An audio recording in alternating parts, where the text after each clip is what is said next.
Olá pessoal, estou aqui para mais uma aula de Biologia e o assunto de hoje é a evolução, a diversidade das espécies. Nós sabemos que a evolução em algumas espécies ela é rápida ou ela pode ser uma evolução mais lenta. Essa evolução lenta que permite nós distinguirmos as diferenças que aparecem entre os indivíduos da mesma espécie, ela ocorre durante milhares e milhares de anos.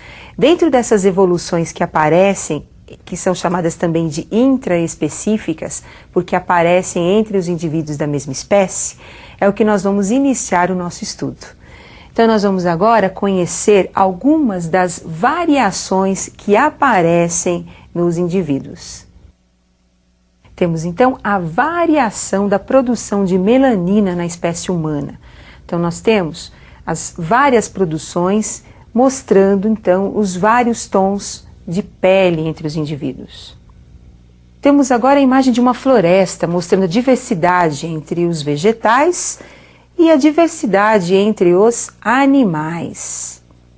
Para mostrarmos que existe parentesco entre os animais, nós temos algumas evidências, entre elas o estudo dos fósseis. Quando você faz um estudo dos fósseis, dos animais, dos nossos ancestrais, verifica-se que existe um parentesco entre órgãos que são diferentes, com funções diferentes, mas que apresentam a mesma origem embrionária. É o caso dos órgãos homólogos. Temos também órgãos diferentes, mas órgãos que apresentam diferentes origens embrionárias, mas que apresentam a mesma função. É o caso, então, dos órgãos análogos. Vamos exemplificar. Eu tenho uma asa de um inseto e tenho a asa de uma ave. Os dois órgãos estão adaptados ao voo, têm a mesma função. Porém, a origem embrionária desses órgãos é diferente. E também temos o estudo dos embriões. A embriologia, ela mostra que apesar das diferenças entre os grupos de peixes, de répteis e de mamíferos, nós temos numa fase embrionária um parentesco, quer dizer, muitas semelhanças entre esses embriões. Então vamos observar as imagens desses embriões. Então nós temos aí os embriões de uma tartaruga, os embriões de uma ave, representando aí a galinha, os embriões dos mamíferos, do cão e o ser humano. É uma fase inicial de desenvolvimento. E apesar das diferenças entre a tartaruga, a galinha, o cão e o homem, nós vamos ter os embriões com muitas semelhanças nesta fase. Isso significa que nós temos aí um parentesco entre esses animais. Para explicarmos a evolução das espécies, nós vamos iniciar com uma teoria de 1809, escrita por Jean-Baptiste Lamarck. Essa teoria, conhecida também como Lamarckismo, ela coloca a evolução das espécies sob dois aspectos. Primeiro, as espécies elas passam por transformações, por modificações para se adaptarem ao meio, utilizando determinados órgãos. E esses órgãos sendo utilizados, eles vão evoluir, vão se desenvolver em algumas espécies. Ou, se não forem utilizados, nós vamos ter esses órgãos atrofiados. E o desenvolvimento desses órgãos vai ser transmitido de geração para geração, que é o que nós chamamos de transmissão do caráter adquirido. Para exemplificar isso, nós vamos estudar um pouquinho o caráter do pescoço das girafas, proposto pelo Jean-Baptiste Lamarck. Então observem agora como é que ocorreu a evolução do pescoço das girafas. Então nós temos aí as girafas com o pescoço curto. Devido à sua necessidade alimentar, os alimentos serem encontrados numa região mais alta, na copa das árvores, elas tiveram que esticar o seu pescoço em busca do alimento. Durante várias gerações, elas foram esticando o seu pescoço, até ter um pescoço mais longo. Então, segundo Lamarck, as girafas adquiriram um pescoço mais longo devido à sua necessidade de capturar os alimentos na copa das árvores. Então, a girafa, de tanto esticar o seu pescoço, foi apanhar o seu alimento. Ela, então, desenvolveu um pescoço mais longo. Portanto, nós sabemos que alguns órgãos, eles apresentam esse comportamento de desenvolvimento em função do seu uso, ou de ter um órgão atrofiado devido ao seu desuso. E nem todos têm o mesmo comportamento. Agora, transmitir esse comportamento de um órgão, essa característica de um órgão aos seus descendentes, isso é um ponto negativo da teoria de Lamarck. Por quê? O caráter adquirido numa espécie, ele não pode ser transmitido aos seus descendentes, porque a transmissão dos caracteres só pode ser feita através da sua célula genitora, que é o óvulo e o espermatozoide. Então agora nós vamos colocar para vocês os fatores básicos da lei do lamarquismo. Então observem, por favor. Fatores básicos: lei do uso e desuso e a lei da transmissão do caráter adquirido. Um outro cientista importante foi o Charles Darwin.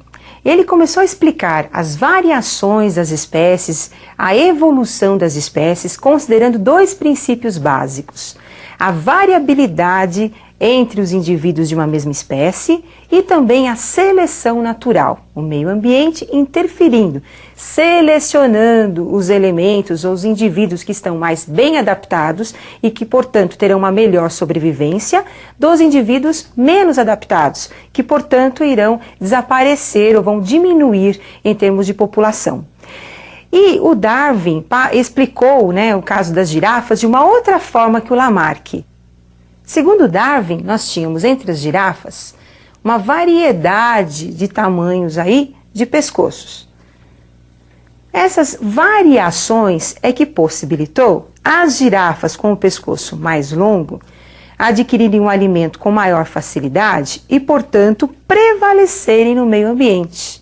Então, o meio ambiente selecionou uma característica da girafa, que é ter o pescoço mais longo.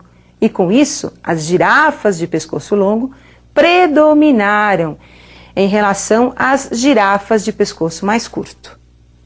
Segundo Darwin, as variações que nós temos entre os indivíduos é que possibilitam a seleção natural do meio ambiente. Então, nós temos dois fundamentos da teoria darwinista. Eu gostaria que vocês acompanhassem, então, os principais fundamentos da teoria darwinista. Então, fatores básicos: a seleção natural, que é o meio ambiente participando e selecionando os que estiverem melhor adaptados e que posteriormente produzirão os seus descendentes. E essas seleções serão realizadas de acordo com a variabilidade da espécie.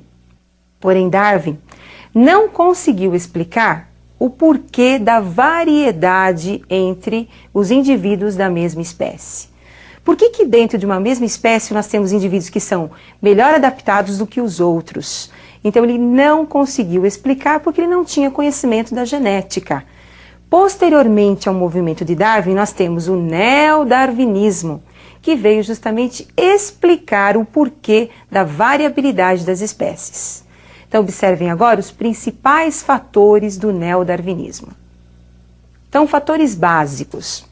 O que demonstra a variedade entre os indivíduos de uma mesma espécie são as mutações, que são espontâneas. Mutações são alterações que vão aparecendo no material genético do indivíduo. E também a recombinação genética, as combinações gaméticas do indivíduo e dos genes. Posteriormente, nós teremos aí a característica passando por um processo natural. E um outro fator importante é o isolamento reprodutivo entre os indivíduos. Então, entre os indivíduos da mesma espécie, nós temos as fontes de variabilidade, que é o que possibilita o aparecimento de novas combinações. Então, não esqueçam, por favor, as fontes de variabilidade. As fontes de variabilidade são as mutações e as recombinações genéticas. Estas passarão por uma seleção natural, realizada pelo meio ambiente, e provocarão, então, o desenvolvimento ou não de determinadas características em uma população. Agora, dentro das características evolutivas da espécie, existem alguns detalhes que você não pode esquecer. Entre eles, nós temos o melanismo industrial, que é justamente um problema em que a seleção natural ela vai distinguir indivíduos diferentes da mesma espécie, que é no caso das mariposas. Eu gostaria que vocês agora acompanhassem imagens mostrando o desenvolvimento ou o predomínio de algumas populações de mariposas. Nós temos aí um ambiente onde vocês estão observando o aparecimento do tronco de uma árvore num local sem poluição. Esse tronco da árvore claro, nós vamos encontrar mariposas claras e escuras e a presença de um predador. As mariposas escuras acabam sobressaindo em relação às mariposas mais claras, se tornam mais evidentes ao predador. Com isso, o predador irá diminuir a população das mariposas escuras e nós teremos um crescimento da população das mariposas claras em relação às escuras. Posteriormente, com a industrialização, nós teremos um tronco escuro devido ao depósito de fuligem dos poluentes. Com isso, as mariposas escuras se tornam camufladas nesse tronco escuro e as mariposas claras sobressaem em relação às escuras. O predador irá diminuir, através da predação, a população das mariposas claras e nós teremos um aumento da população das mariposas escuras nessa situação. Outro assunto importante dentro da seleção natural é o uso inadequado dos antibióticos. Esse uso inadequado leva à seleção natural de bactérias resistentes ao antibiótico. Então, com isso, nós temos muitas doenças como a pneumonia retornando aos pacientes devido ao uso inadequado, devido às bactérias resistentes proliferarem no indivíduo. E eu termino hoje o nosso curso de Biologia, esperando que vocês tenham um excelente resultado, que vocês atinjam o seu objetivo e também o seu sonho. Até mais, pessoal!